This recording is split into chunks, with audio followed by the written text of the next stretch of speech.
SpaceX has just put its first Block 3 Starship variant through a new class of structural load testing, pushing key systems to their operational limits.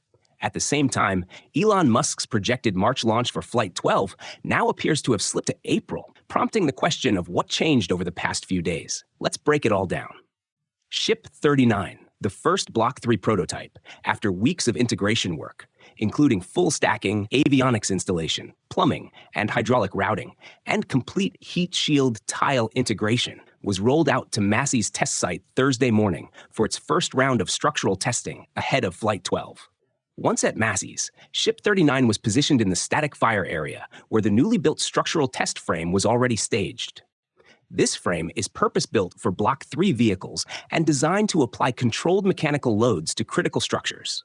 After vehicle staging, teams opened the forward and aft flaps from their transport configuration and connected them to the frame's hydraulic actuators using high-tensile cables to apply controlled structural loads. The forward flaps were tied to actuators mounted at the top of the test frame, while a corresponding set of hydraulic cylinders at the lower section engaged the aft flaps. At the same time, the tower catch simulation system was also configured. Hydraulically actuated squeeze pads on the frame's sidearms were positioned directly beneath the ship's landing pins, replicating the contact geometry of the launch tower's catch arms. With all interfaces secured and instrumentation verified, the structural test campaign began. Ship 39 underwent a full cryogenic proof test on Saturday night, marking the first combined tank and structural validation campaign for the Block 3 prototype. The vehicle was loaded with liquid nitrogen and brought to full cryogenic fill, where it was held at pressure for an extended duration to validate tank integrity and structural margins under flight-like thermal conditions. The first load mode focused on validating the flap actuation system and its structural load path under elevated aerodynamic loads expected during re-entry. Unlike earlier suborbital flights, Block 3 vehicles are designed to re-enter from true orbital velocity, exposing the flaps to significantly higher dynamic pressure and hinge moments during atmospheric descent. Ground-based structural validation of the flap system is therefore essential before committing to orbital flight profiles. To simulate these conditions, hydraulic actuators on the test frame applied controlled tensile loads to the aerodynamic flaps through high-tensile cables attached at the hinge interfaces. At the same time, the ship's electric flap drive units were commanded to hold position and generate counter-torque, replicating active guidance conditions during descent. In effect, the external cables simulated airflow attempting to deflect the surfaces, while the onboard actuators resisted that motion to maintain commanded orientation. Because the actuators were actively holding position against the applied loads, little to no visible flap movement was observed, with most of the response occurring internally as stress within the hinge, gearbox, and linkage assemblies. Engineers monitored torque margins, structural deflection, and strain behavior under cryogenic load conditions to validate performance margins. The resulting data will refine both the flap structural design and the flight control algorithms used during atmospheric reentry. In parallel, tower catch load validation was performed on the landing pin interfaces. In an actual catch, nearly the entire vehicle weight, combined with dynamic impact and alignment loads, is transferred through the landing pins beneath the forward flaps into the launch tower arms. This produces significant compressive and bending stresses at the pin interface, and any weakness in this load path would directly compromise recovery operations. To evaluate this, hydraulic squeeze assemblies applied controlled compressive forces into the landing pin structure, allowing engineers to measure stress distribution and verify structural margins while the tanks remained cryogenically conditioned. Although Ship 39 is not expected to attempt a tower catch on Flight 12, and SpaceX plans multiple controlled ocean landings of Block 3 ships before catch attempts, future vehicles, potentially as early as Flight 14, are expected to perform tower recoveries. This ground validation test therefore provides critical data to refine pin structural geometry, weld interfaces, and overall strength and stiffness margins before committing to catch operations.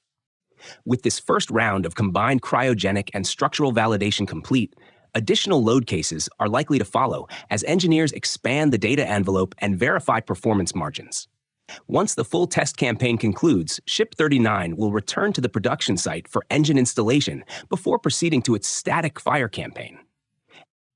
Meanwhile, Booster 19, Ship 39's flight partner, has completed its cryogenic testing and is currently inside Megabay 1, where grid fin installation is underway. Block 3 boosters will use 3 grid fins instead of 4, a configuration informed by return to launch site data from previous flights showing that adequate descent control authority can be maintained with 3 fins. Eliminating 1 fin reduces the booster's structural mass, directly lowering dry mass of the rocket and improving overall payload capacity. It also slightly reduces aerodynamic drag during ascent, providing a marginal efficiency gain. Regarding the Flight 12 launch date, Elon Musk previously indicated that a March launch was possible based on test progress. However, a recent FCC filing suggests the schedule has now shifted into April.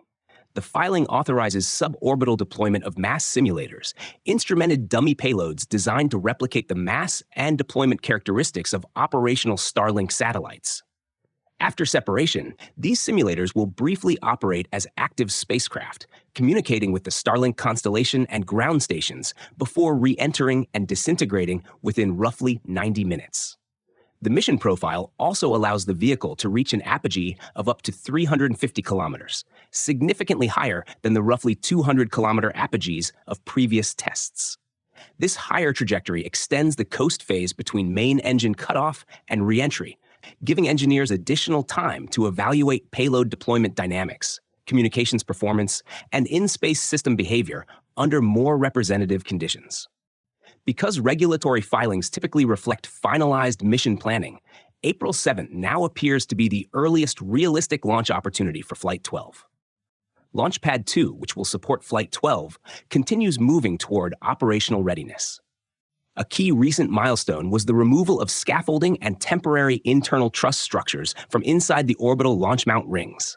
Those platforms supported work on the 20 super heavy hold-down clamps, and their removal suggests clamp integration is complete.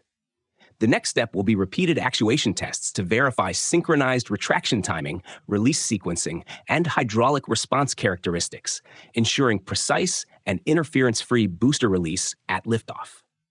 The Launch Mount Detonation Suppression System has completed several short and long-duration tests, releasing high volumes of water and inert nitrogen beneath the mount to purge residual methane and oxygen before liftoff, thereby reducing the risk of unintended ignition during engine startup. After the first full-scale activation of the integrated water suppression system on February 16th, scaffolding was reinstalled on the mount's top deck to complete outstanding integration activities, hardware adjustments, and mechanical finishing work. At the same time, the flame trench deluge system continues undergoing distribution and pressure validation as engineers fine-tune spray uniformity and system balance. Before the pad supports a super heavy ignition, several combined full system tests of both mount and trench water systems are expected to confirm performance under extreme acoustic and thermal loads. The dual booster quick disconnect interfaces continue synchronized actuation testing, validating coordinated extension for fueling and precisely timed retraction at liftoff. Purge tests are also being conducted using gaseous nitrogen to verify valve performance, confirm proper flow through the lines, and validate the integrity of the sealing and vent pathways before introducing cryogenic propellants. On the launch tower, the chopsticks performed a short motion test, after which teams temporarily removed the vehicle stabilizer arm from the left side due to irregularities observed during actuation. The stabilizer is designed to limit lateral motion during stacking and pre-lift operations by resisting wind-induced and vibrational loads. It was later replaced, and subsequent motion and actuation tests of both the stabilizer and chopsticks demonstrated smooth, synchronized movement. The successful retesting indicates the earlier observation was likely related to alignment or mechanical tolerance adjustments, rather than any structural concern. The ship quick disconnect arm has also completed multiple extension and retraction cycles, validating hydraulic actuator performance and control logic. Meanwhile, the main ship quick disconnect system has entered early motion testing after weeks of integration, beginning with a short downward movement. Full extension and retraction cycles are expected soon to verify propellant transfer alignment, electrical continuity, and data interface reliability with the upper stage. Overall, Launchpad 2 appears to be entering its final commissioning phase ahead of full-scale testing and flight operations. Now, let's discuss the latest updates from the world of science and technology. NASA has rolled the Artemis II moon rocket back to the vehicle assembly building for repairs, while simultaneously restructuring the Artemis program, canceling the Artemis III lunar landing, and revising its long-term mission plan. The rollback followed a successful second wet dress rehearsal that confirmed fixes to the liquid hydrogen tail service mast umbilical leak identified earlier this month. However, during post-wet dress operations, engineers detected an interruption in helium flow to the interim cryogenic propulsion stage, the rocket's upper stage. The helium system is essential for maintaining propellant tank pressurization and ensuring stable feed to the upper stage single RL-10 engine. Initial troubleshooting narrowed the anomaly to either a faulty seal in the helium quick disconnect line or a check valve within the associated tubing. Because these components are not accessible at the launch pad, NASA returned the rocket to the vehicle assembly building for detailed inspection and repair. Inside the assembly building, technicians are preparing to remove thermal blankets from the upper stage to access the helium interface and umbilical connections. The affected tubing and hardware will be inspected and replaced as required. In parallel, NASA will install new batteries inside the launch vehicle, retest the flight termination system, and revalidate avionics and control systems. Engineers will also replace the liquid oxygen tail service mast umbilical seal and recharge Orion's launch abort system batteries, while refreshing selected crew module hardware. Much of this work is proceeding in parallel to protect the schedule margin, with April launch opportunities still under consideration, pending repair outcomes. Following the rollback, NASA held a press conference outlining both the repair strategy and major changes to the Artemis program. Officials acknowledged that persistent technical issues, low flight cadence, and repeated configuration changes to the Space Launch System have driven delays and rising costs, limiting the program's ability to sustain regular lunar missions. In response, NASA will standardize the SLS configuration and cancel the exploration upper stage and planned Block 1B upgrade. Artemis II and Artemis III will fly using the current SLS configuration, while Artemis IV and later missions will transition to a standardized upper stage procured commercially. The mission architecture is also being revised. Artemis III will no longer attempt a lunar landing. Instead, Orion will launch on SLS and conduct a crewed low Earth orbit rendezvous and docking demonstration with one or both commercial lunar landers, such as SpaceX's Starship or Blue Origin's Blue Moon. The mission will focus on integrated systems checkout, including life support, communications, propulsion performance, and potential evaluations of next-generation EVA suits, preparing the program for a lunar landing on Artemis IV. NASA is targeting Artemis III for mid-2027, followed by Artemis IV lunar landing in 2028, with the goal of sustaining at least one mission annually thereafter. Separately, a newly published study indicates that Artemis II astronauts could face elevated radiation exposure if the mission launches during a projected period of heightened solar superflare activity extending through mid-2026.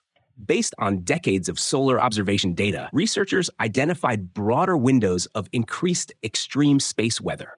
Because Artemis II will travel beyond Earth's magnetosphere during its lunar flyby, some scientists have advised caution regarding launch timing. NASA, however, has not linked these forecasts to the current Artemis II schedule.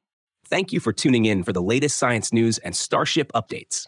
If you enjoyed this video, please hit the like button, leave a comment, and share it with your friends.